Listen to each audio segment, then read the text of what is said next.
masyarakat yang marah kepada polisi itu, di satu sisi mereka juga butuh polisi gitu. Karena apa? Masyarakat itu juga bisa jadi pada saat yang bersamaan diserang oleh para penjahat. Kalau kondisinya begini bagaimana? Ini kan harus ada kondisi dilematis yang sangat tinggi risikonya.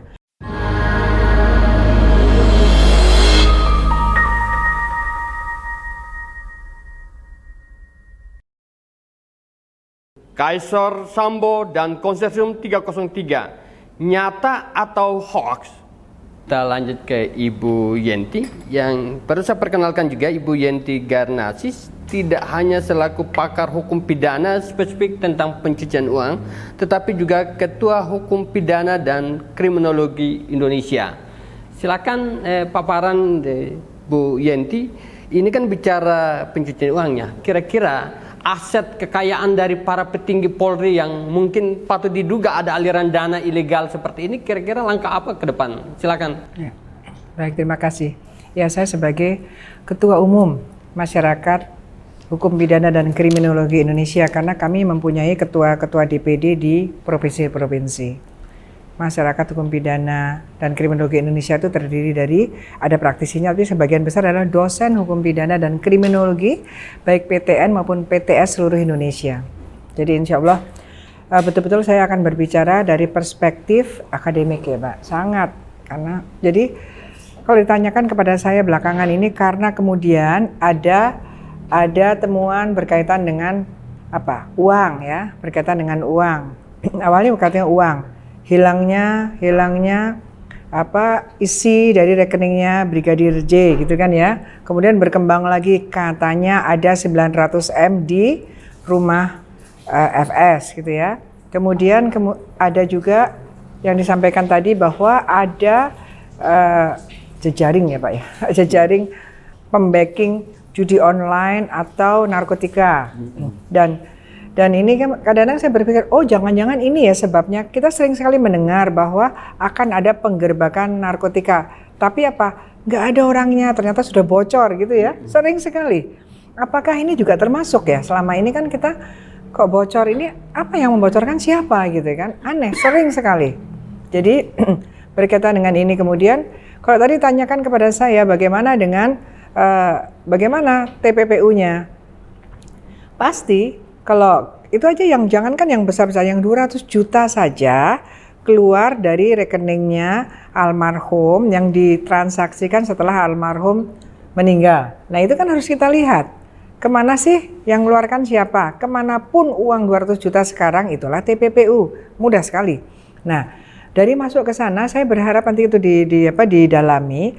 Nanti berharap Pak, ini luar biasa nih dari IPW ya, berharap nanti kemungkinan bisa tidak dari masuk di situ kita buka juga rekening sekitarnya dia dulu, semua ajudan yang di situ, semua yang namanya ada, gitu kan, dengan pendekatan-pendekatan strategi penyidikan tentu saja, sehingga apa yang dilakukan Pak Alphonse kan polisi sangat tahu kan, dulu kan kita juga nggak bisa tiba-tiba buka rekening seseorang tanpa dugaan apapun kan nggak mungkin. Nah kita ini yang harus dilakukan oleh Barreskrim. Saya sih tidak tadi disampaikan ya, ngeri juga ya, ada FS di atasnya ada tingkatnya Barreskrim, tingkatnya Polri, Kapolri gitu ya. Saya sih nggak berbicara itu ya. Saya berbicara bagaimanapun polisi Polri ini harus diselamatkan. Bagaimanapun institusi polisi itu bukan milik polisi itu sendiri, tapi milik masyarakat, didanai oleh APBN dari pajak rakyat, itu harus diingatkan. Jadi bukan mereka berkutat di antara mereka bahwa kami ada geng. Sedihlah kita masyarakatnya kalau seperti itu kan. Tidak itu. Tapi kita bagaimana? Kita evaluasi terhadap apa yang terjadi sekarang itu.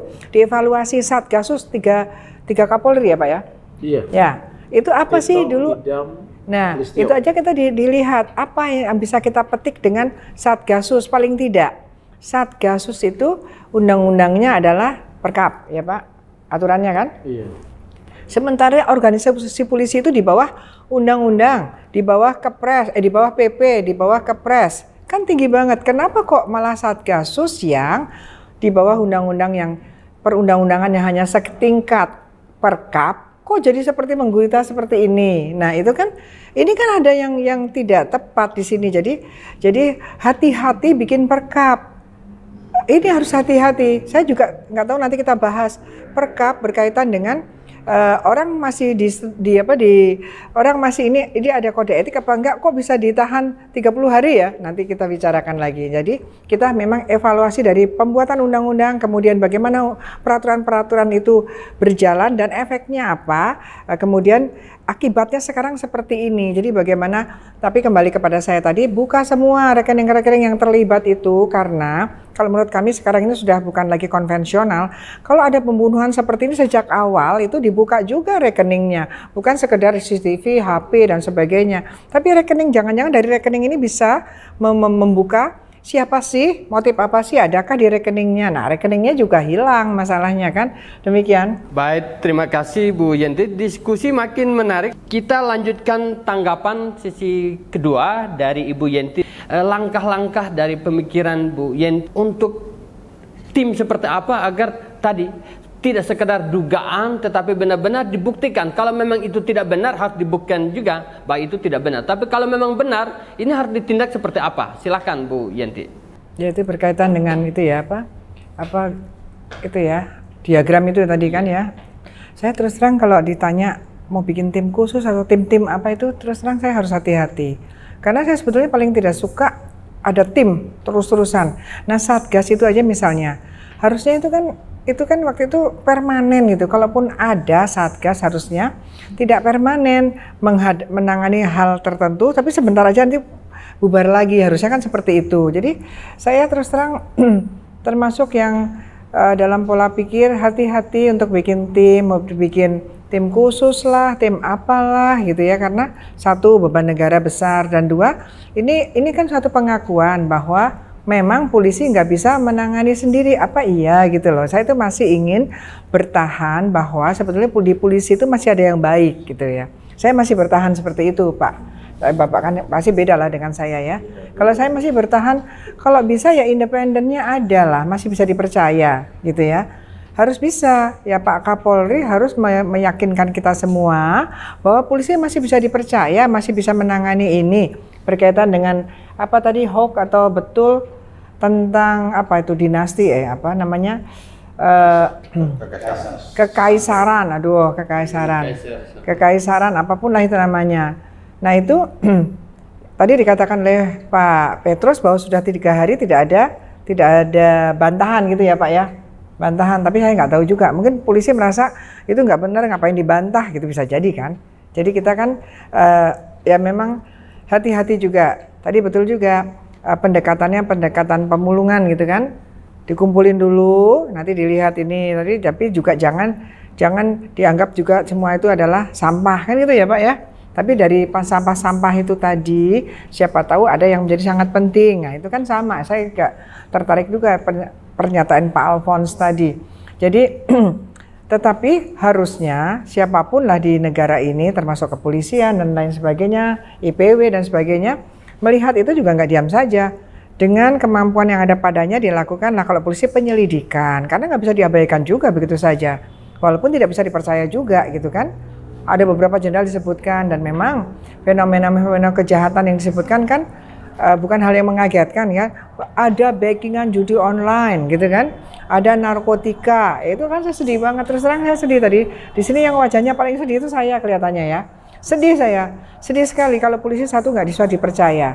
Nanti bagaimana caranya kalau misalnya Polantas saja mau nyegat orang, terus dibiarkan, aduh sedih sekali ya, kok polisi sampai sedemikian rupa harga dirinya sudah betul-betul tidak dihargai oleh masyarakat. Nah nanti kalau misalnya polisi, kemudian masyarakat betul-betul memerlukan polisi, misalnya ada penganiayaan, ada pemerkosaan, ada kejahatan yang lain, polisinya juga merasa terdesak, sudah tidak bisa dipercaya, polisinya nggak mau kan, nggak semangat lagi kan, masyarakat masih butuh polisi, ya kan? Nah ini yang senang nanti penjahat, gitulah. Disinilah letaknya keprihatinan ya. Saya itu udah sebagai tenaga pendidik di kepolisian maupun kejaksaan, pendidikan di kepolisian itu mulai dari Pusdikserse, Sespimen, Sespimtis sekitar 27 tahun. Nah, saya itu sedih banget gitu ya, ingin mendorong, ayo Pak Kapolri, ayo Presiden, kita masih butuh polisi yang baik. Yang tidak baik itu dibersihkan, dievaluasi. Tapi saya memang terlalu hati-hati untuk bicara apakah sudah membutuhkan tim khusus lagi terlalu banyak tim juga bingung nanti jadi nasi tim lagi ya. Bingung juga, nggak bagus juga gitu ya. Lalu untuk apa kita menggaji itu? Nanti sama kembali lagi kepada Satgasus. Satgasus itu nyata-nyata. Polisi di bawah organisasi besar di bawah undang-undang, kok bisa bisa sedemikian rupa sampai dicengkeram oleh organisasi di dalam polisi yang hanya oleh perkap. Tapi kok menggurita seperti itu? Nah, ini juga suatu kajian mestinya bagi kita, karena menjadikan polisi, jangankan jenderal ya, menjadikan polisi bintara saja tuh biaya negara udah banyak, mahal. Apa ya mau kita pangkas semuanya gitu loh.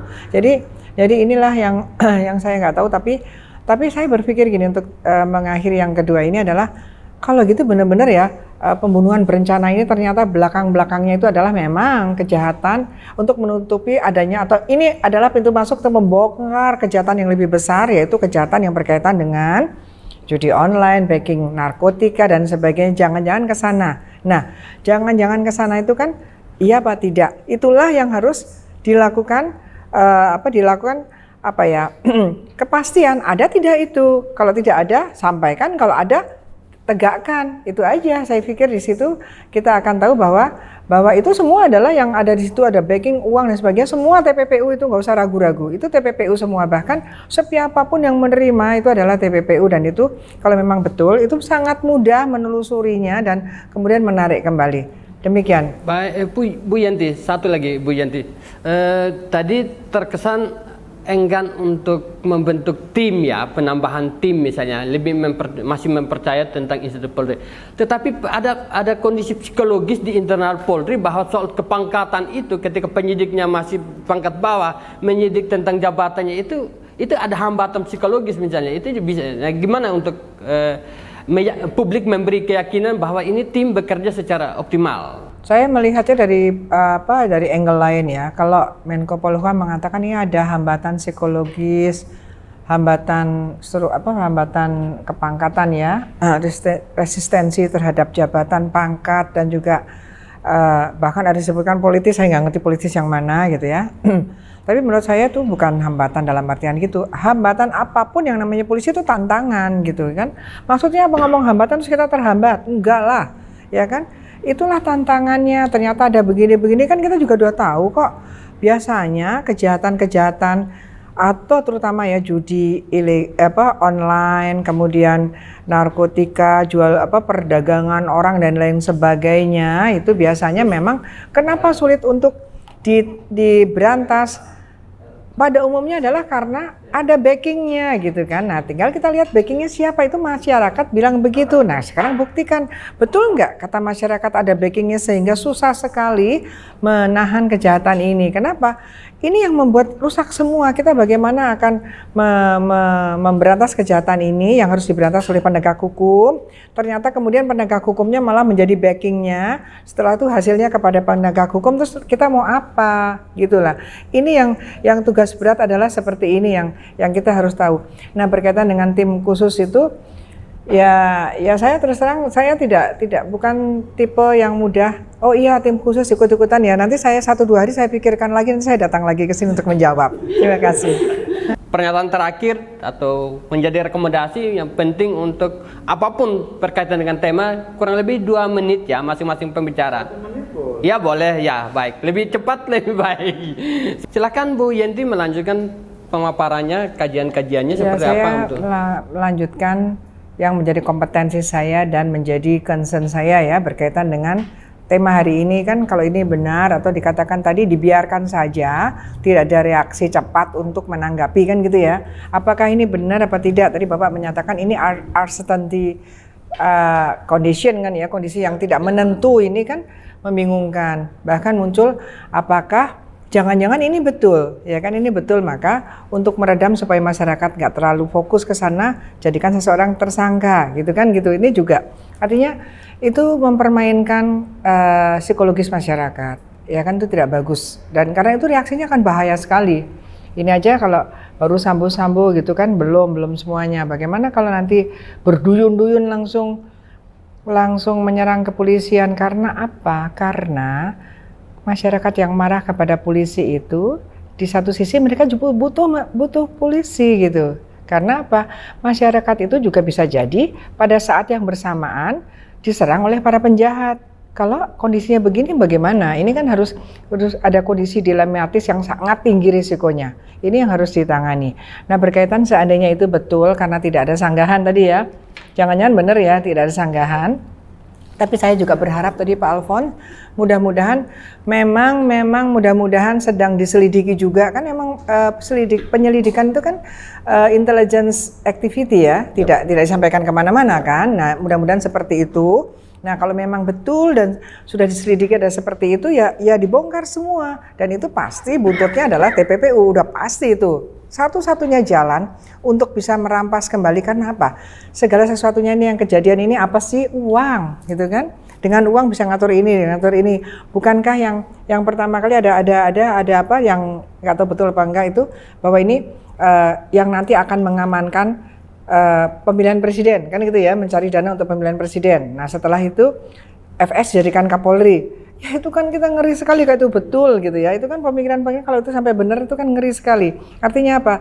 Kalau itu betul memang ditelusuri semua, keuangan rekening-rekeningnya bongkar semua, kemana itu alurnya dan dari mana. Ketika itu betul-betul dari judi, betul-betul dari narkotika dan ditampung dan kemudian dialirkan, itu adalah TPPU. Ditelusuri kemudian nanti bagaimana caranya disita kembali. Itu satu-satunya jalan dengan TPPU untuk menyita semua agar tidak dijadikan membuka kekaisaran yang baru lagi gitu.